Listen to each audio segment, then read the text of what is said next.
Yuhu.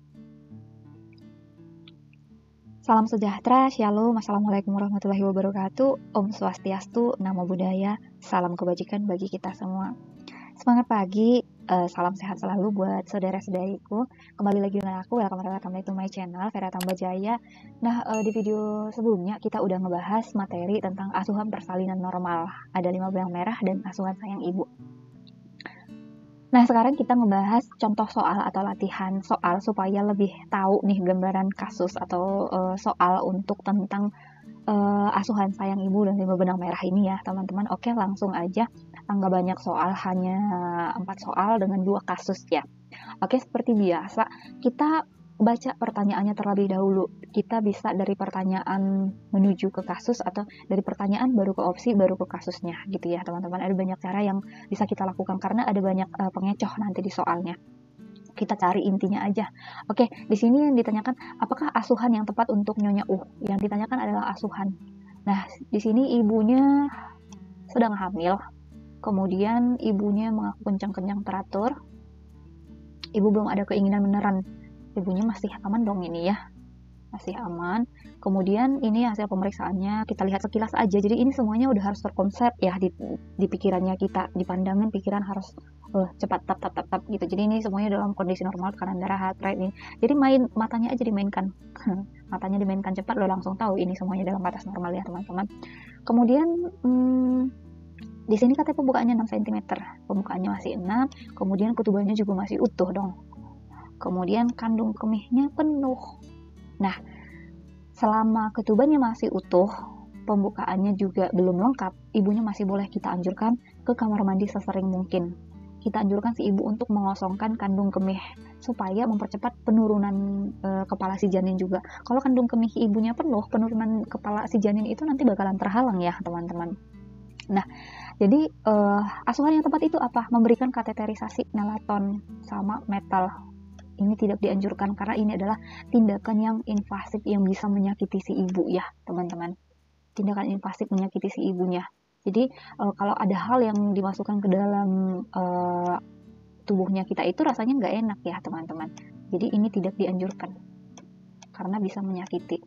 Nah, menganjurkan minum sedikit tidak ya, tidak boleh menganjurkan minum sedikit karena ketika si ibunya dehidrasi nanti gerakan si janinnya, kemudian kontraksinya juga tidak adekuat, dan kita butuh si ibunya nih yang tercukupi asupan nutrisi dan cairannya. Karena kalau si ibunya kekurangan asupan cairan nutrisi, ibunya bakalan kelelahan, energinya nggak ada nanti ketika sudah buka lengkap, ketika ibunya sudah waktunya untuk mengedan, nggak ada tenaganya nih buat ngedan, jadi nggak boleh ya, teman-teman. Kemudian membantu BAK dengan P-spot. Nah, BAK dengan P-spot ini ada masanya, teman-teman. Ada waktunya kita membantu dengan P-spot. Kapan? Ketika si ibunya sudah tidak bisa lagi BAK dengan spontan.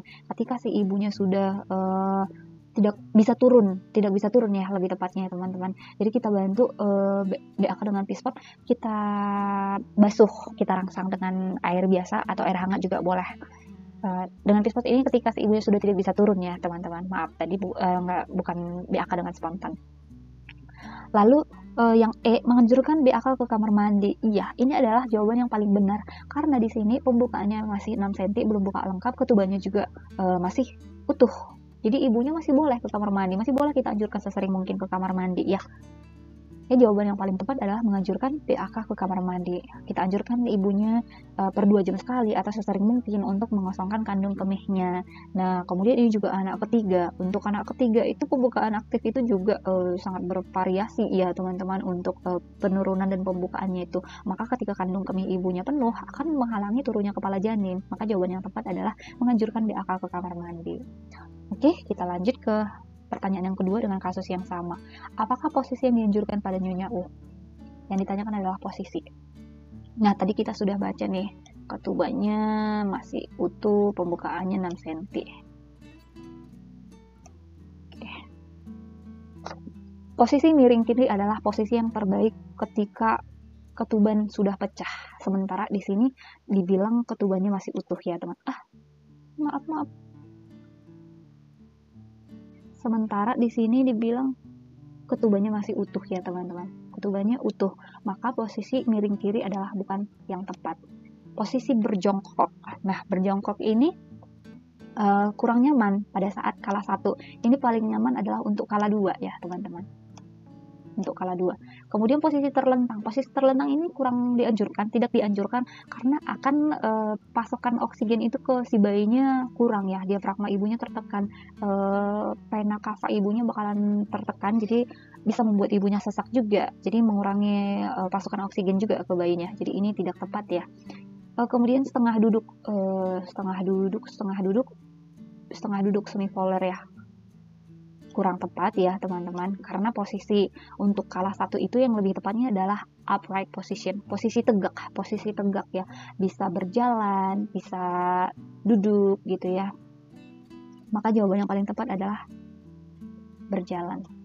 Kok nggak bisa ngelingkar ya, nge-lag dia teman-teman, maaf ya. Oke. Jawaban yang paling tepat adalah yang D. Oke, kita ke kasus yang kedua. Apakah asuhan yang tepat pada Nyonya H? Nah, yang ditanyakan di sini adalah asuhan. Katanya di sini ibunya lagi hamil, kemudian pembukaan 7 cm. Duh, ini kok agak nge-lag gini ya, teman-teman. Pengen maaf ya. Kemudian katanya di sini keluhannya, kita lihat ibunya mengeluh, mulas dan berteriak ingin mengeden. Sebenarnya masih buka 7, jadi ini belum waktunya ngeden ya. Kemudian di sini, oke, bentar ya. Wow.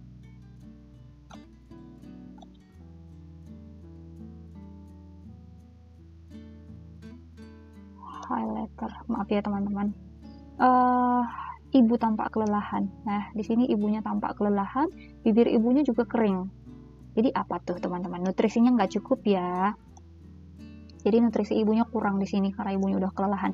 Jadi hal yang paling tepat kita lakukan adalah mengajarkan teknik meneran. Tidak, karena belum buka lengkap. Sementara ini ibunya masih buka 7 cm ya teman-teman. Kok terbalik gini sih ya? Masih buka 7 cm. Memimpin meneran. Belum waktunya memimpin meneran. Kita mengajarkan teknik meneran itu setelah nanti buka lengkap, kepalanya sudah turun, sudah waktunya mengejan ya. Jadi mengajarkan teknik meneran, memimpin meneran itu belum waktunya. Melakukan rehidrasi oral, bisa jadi kita skip dulu ya. Menganjurkan miring ke kiri ketika ketuban sudah pecah. Di sini ketubannya masih utuh, ketuban utuh. Oke, jadi ini tidak ya. Menganjurkan mobilisasi, boleh mobilisasi, tapi di sini kita ikuti. Ibunya tampak kelelahan. Kita lihat di dalam kasus ibunya ini kelelahan. Ibunya berteriak-teriak nih. Ibunya teriak ingin ngeden. Sementara pembukaannya pun masih buka 7, belum waktunya untuk mengedan. Mobilisasi masih, tapi kita cukupi dulu tenaga ibunya, energi ibunya. Maka jawaban yang paling tepat adalah melakukan rehidrasi oral. Kok kayak gini ya? Maaf ya teman-teman. Maka jawaban yang tepat adalah yang C. Melakukan rehidrasi per oral. Kita cukupi asupan nutrisi dan cairannya. Oke, kita next ke kasus nomor 4. Apakah pendidikan kesehatan yang tepat pada Nyonya H? Oke. Highlighter. Di sini ibunya ini kan berteriak ingin mengedan, mengeluh, mulas, berteriak ingin mengedan. Ibu tampak kelelahan. Ibunya lelah nih. Ibunya lelah. Oke. Teknik meneran yang efektif. Belum waktunya kita ajarkan teknik meneran karena masih buka 7 cm ya. Belum waktunya. Kemudian posisi persalinan.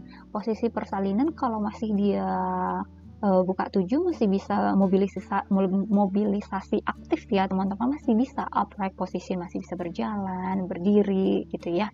Jadi ini posisi persalinan, posisi modern belum. Kemudian teknik relaksasi bisa jadi. Kemudian kesejahteraan janin. Ya, kita memang harus memantau kesejahteraan janin, tapi tidak sesuai dengan kasus yang di sini. Sementara di sini ibunya tampak kelelahan. Ibunya udah berteriak nih ingin ngeden, sementara pembukaannya belum lengkap. Itu ya. Kesejahteraan janin kita skip, tidak cocok untuk kasusnya. Tanda-tanda persalinan di sini ya memang sudah ada gitu ya, sudah ada pembukaan, hisnya sudah bagus nih, sudah kuat hisnya, kemudian sudah ada penurunan, udah di Hodge 34, ketubannya udah teraba utuh gitu ya teman-teman. Tapi kita ikuti dengan yang di kasus, ibunya berteriak ingin mengedan ibunya ini pasti bakalan kelelahan. Jadi saat di sini ya hal yang paling tepat kita lakukan adalah mengajarkan teknik relaksasi. Teknik relaksasi supaya ibunya lebih rileks, supaya tenaga ibunya tidak habis. Jadi ibunya tabung tenaga dulu nih di sini. Selama masih belum buka lengkap ibunya, kita cukupi nutrisinya, kita ajarkan teknik relaksasi supaya ibunya tidak kelelahan, dan nanti ketika sudah waktunya untuk mengedan, sudah waktunya kita ajarkan ngedan, ibunya ada tenaganya. Jadi kita ajarkan teknik relaksasi sama ibunya. Kita ajarkan teknik nafas dalam, tarik nafasnya pelan-pelan dari hidung, hembuskan dari mulut pelan-pelan. Ketika si ibunya sudah bisa nih teknik relaksasi, mudah-mudahan tubuh ibunya semakin rileks. Ketika tubuhnya semakin rileks, rasa nyeri ini juga akan menurun, intensitas nyeri ini akan berkurang gitu. Jadi jadi pancase yang tepat di sini adalah teknik relaksasi. Jawaban yang paling tepat adalah yang C. Ini kenapa nge-lag gini sih ya? Maaf ya teman-teman. Jawaban yang paling tepat adalah yang C, teknik relaksasi. Oke, 4 soal aja, tapi cukup panjang ya teman-teman. Terima kasih, segitu dulu videonya, segitu dulu pembelajarannya kita hari ini. Mohon maaf kalau ininya agak nge-lag, agak masalah dengan videonya ya teman-teman. Semoga intinya bisa dapat ya teman-teman, bisa membantu dapat gambaran contoh soalnya juga ya teman-teman. Oke, terima kasih buat teman-teman yang sudah mampir di channel ini, sudah tonton videonya sampai habis. Semoga bermanfaat. Salam sejahtera, sehat selalu. See you on my next video. Bye-bye.